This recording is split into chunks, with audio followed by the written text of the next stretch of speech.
Considerai que é suma alegria, meus irmãos, quando passais por diversas provações.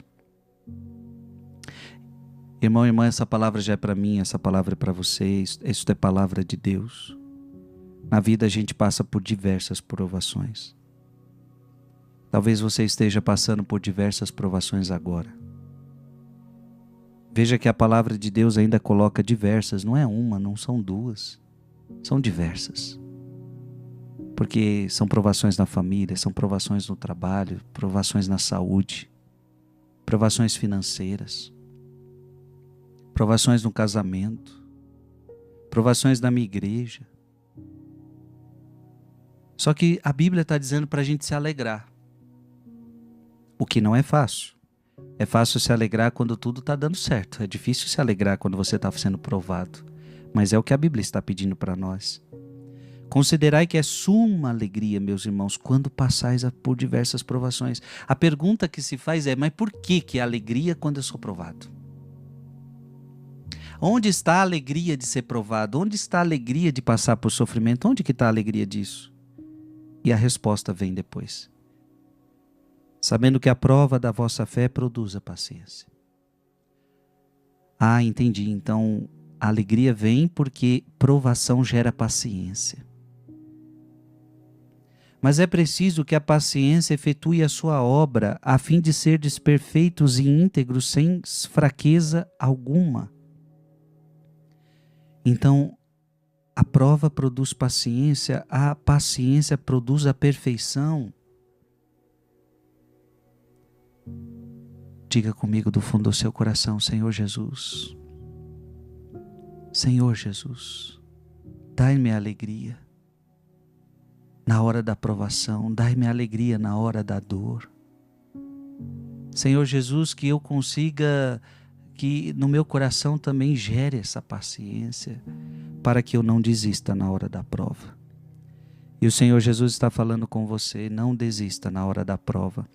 Você que se sente desanimado, você que se sente fraco, não desista na hora da prova.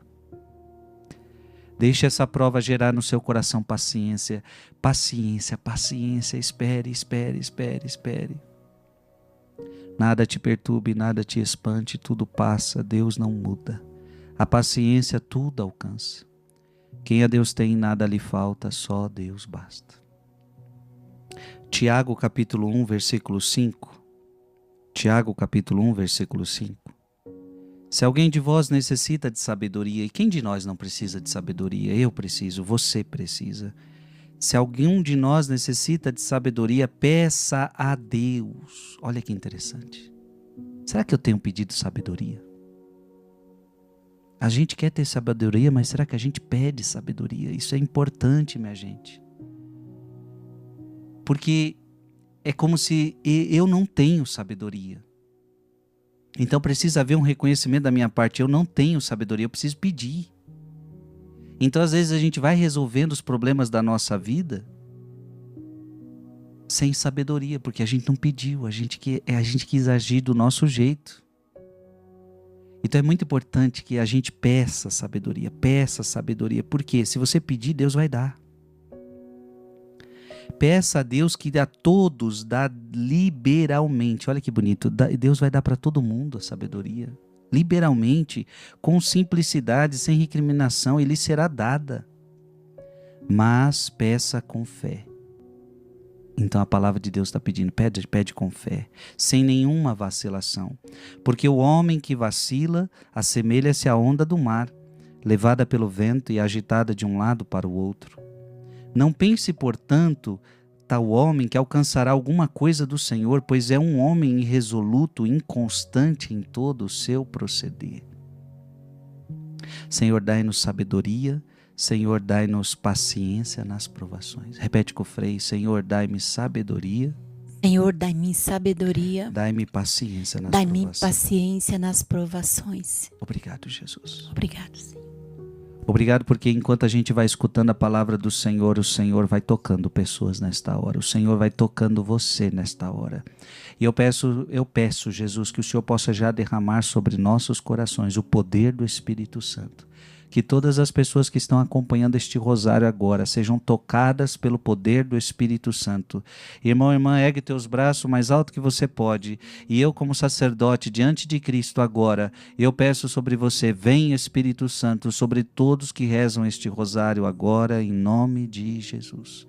Que você agora possa ser cheio do Espírito Santo. Que o seu coração agora possa estar aberto à palavra de Deus.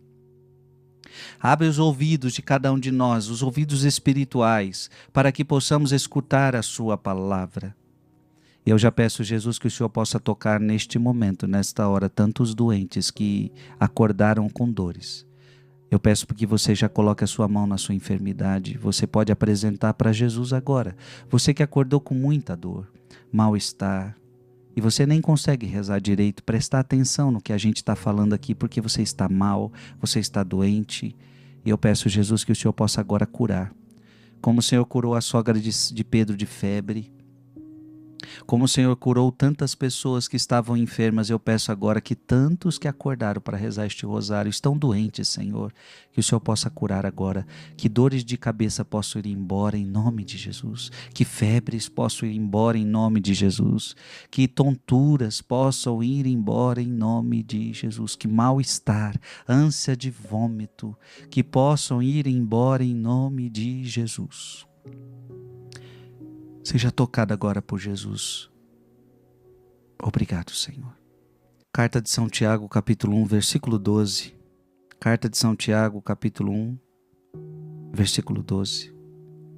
Feliz o homem que suporta a tentação. Feliz o homem que suporta a tentação. Porque depois de sofrer a provação, receberá a coroa da vida que Deus prometeu aos que o amam. Olha que bonito isso.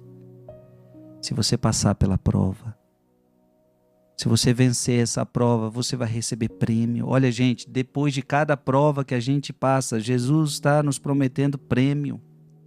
Em vão, nada é em vão nesta terra, nenhum sofrimento é em vão. Às vezes a gente fala, mas por que eu estou sofrendo? Por que eu estou passando por isso? É como essa nossa reclamação e nosso pensamento é como se não estivesse valendo a pena. É como se a gente não vai ganhar nada com isso daqui. A gente esquece que depois da provação receberá a coroa da vida. Então quando a gente acha que a gente não deve sofrer, a gente também está dizendo não para o prêmio. Porque depois de sofrer a aprovação, receberá a coroa da vida que Deus prometeu aos que o amam. Deus prometeu. Se Deus prometeu, Ele cumpre. Ninguém, quando for tentado, diga, é Deus quem me tenta. Deus é inacessível a mal e não tenta ninguém. O nosso Deus não é um Deus mau. O mal não vem de Deus. É isso que a palavra de Deus está dizendo. Deus é inacessível ao mal. Deus não pode cometer um mal. Deus não faz mal para você. Pelo contrário. Ele é capaz de tirar do mal uma coisa boa para você. Olha aí, do mal ele tira uma coroa de vida para você. Cada um é tentado pela sua própria concupiscência, que o atrai e o alicia. É como se a Bíblia estivesse dizendo, Deus não é mau. Mal somos nós. Nós somos maus. A concupiscência, depois de conceber, dá a luz ao pecado. O pecado, uma vez consumado, gera morte. Pecado consumado gera morte. Meu irmão e minha irmã, a coisa que mais te faz mal nessa vida, por incrível que pareça, não é a doença. A doença ela pode matar, ela pode machucar o seu corpo e pode até trazer morte ao corpo, mas não pode matar a alma. E o pecado, uma vez consumado o pecado, ou seja, uma vez que eu cometi o pecado, eu decidi por esse pecado, eu quero este pecado, uma vez que eu consumei este pecado, ele vai gerar em mim a morte, uma morte espiritual. Não vos iludais, pois, irmãos, muito amados. Toda dádiva boa e todo dom perfeito vem de cima, descem do Pai das luzes, no qual não há mudança, nem mesmo aparência de instabilidade. Que bonito, Deus não há mudança, em Deus não há mudança. Deus não muda, minha gente. Ele é o mesmo hoje, ontem e sempre. Por sua vontade é que nos gerou pela palavra da verdade, a fim de que sejamos como que as primícias das suas criaturas. Obrigado, Senhor, por essa palavra. Obrigado, Senhor, pela sua palavra, que fala ao nosso coração nesta manhã. Carta de São Tiago, capítulo 1, versículo 19 em diante. Já o sabeis, meus diletíssimos irmãos, todo homem deve ser pronto para ouvir, porém tardo para falar e tardo para se irar. Porque a ira do homem não cumpre a justiça de Deus. Meu Deus, que palavra forte e importante. A Bíblia está dizendo que você deve mais ouvir do que falar. Mais ouvir do que falar. Olha aqui, pronto para ouvir. E no mundo que a gente vive está tão difícil escutar o outro, né? A gente tem dificuldade de escutar as pessoas mais idosas. Os filhos têm dificuldade de escutar os pais. Marido e mulher têm dificuldade de escutar um ao outro. Os fiéis têm dificuldade de escutar o seu padre. Às vezes o padre tem dificuldade de escutar o seu povo. A gente tem que ser pronto para ouvir, pronto para ouvir. E tardo para falar, ou seja, cuidado para não falar demais. A Bíblia em outro texto diz, no muito falar não faltará pecado. E você também deve ser tardo para se irar, ou seja, cuidado com a sua ira, cuidado com a sua ira. Quando você fica irado, você tende a não ser sábio. Quando você se ira, você tende a descarregar em quem não merece isso aí. Então a Bíblia está dizendo, seja pronto, prontidão para a escuta, prontidão para a escuta. Você não falha quando você escuta, você não peca quando você escuta. Escutar, claro, a não ser que seja o escutar, que Tiago depois vai falar disso, escutar, às vezes, a fofoca, por exemplo.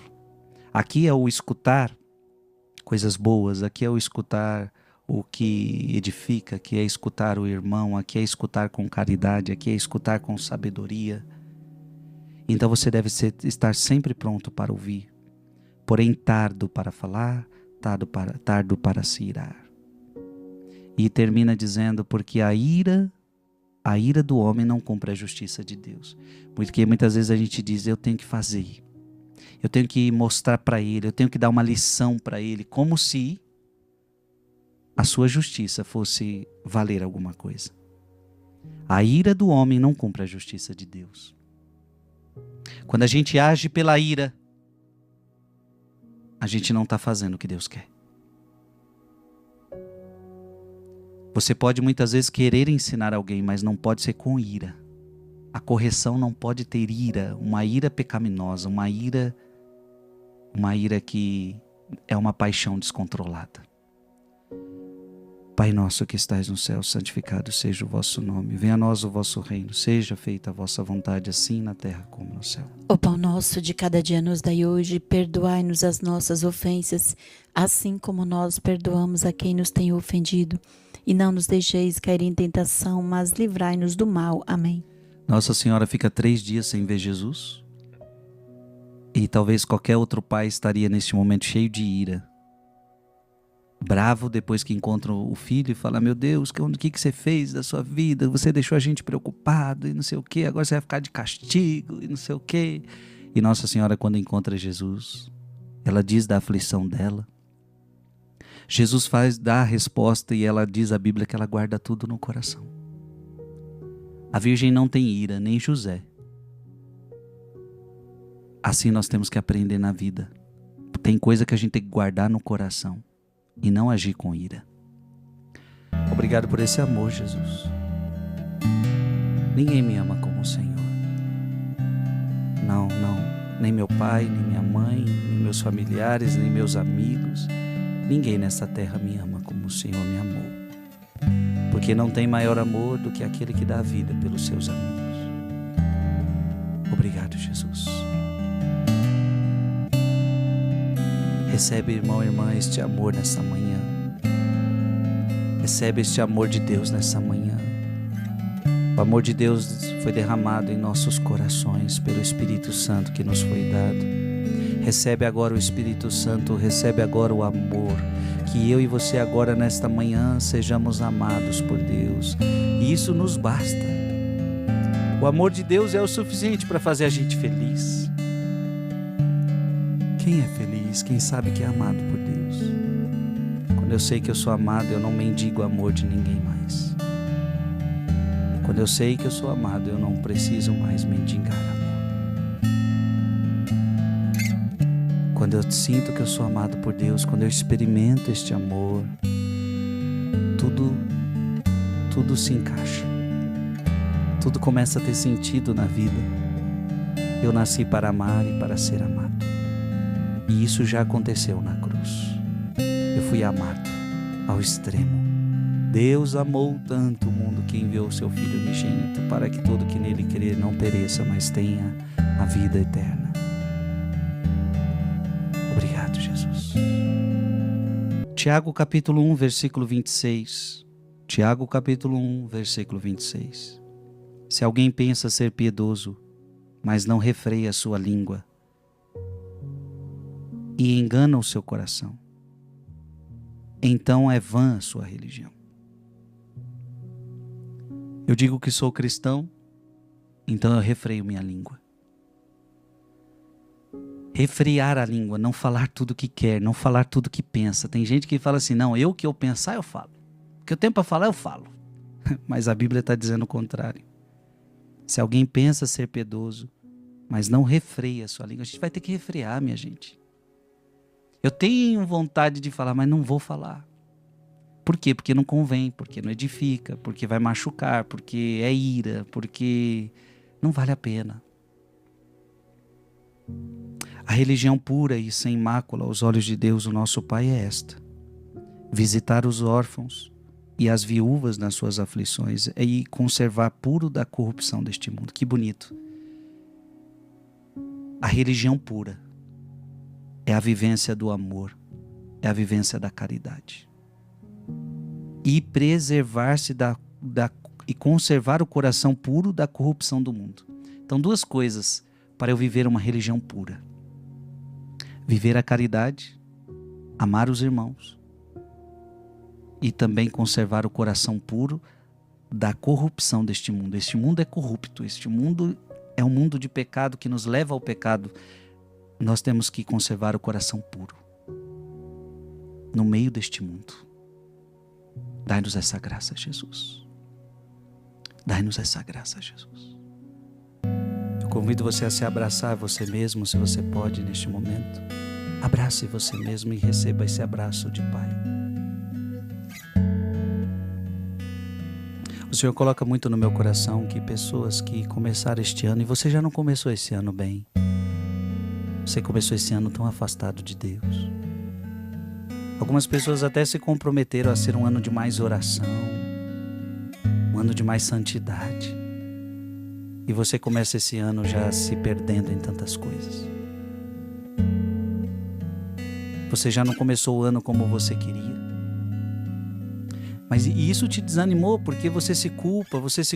Poxa, eu queria ser um ano diferente, já comecei o ano errado, já comecei o ano nos meus vícios, já comecei o ano no meu pecado, eu não consigo largar, eu não consigo, e você se culpa, e neste momento Deus está abraçando você, está dizendo: não desista, meu filho, não desista, não desista, eu te dou uma nova chance. E se você pode, agora você pode pedir perdão para Deus e falar: eu aceito essa nova chance. Você tem uma nova chance para recomeçar, você tem uma nova chance. Porque Deus, Ele te dá essa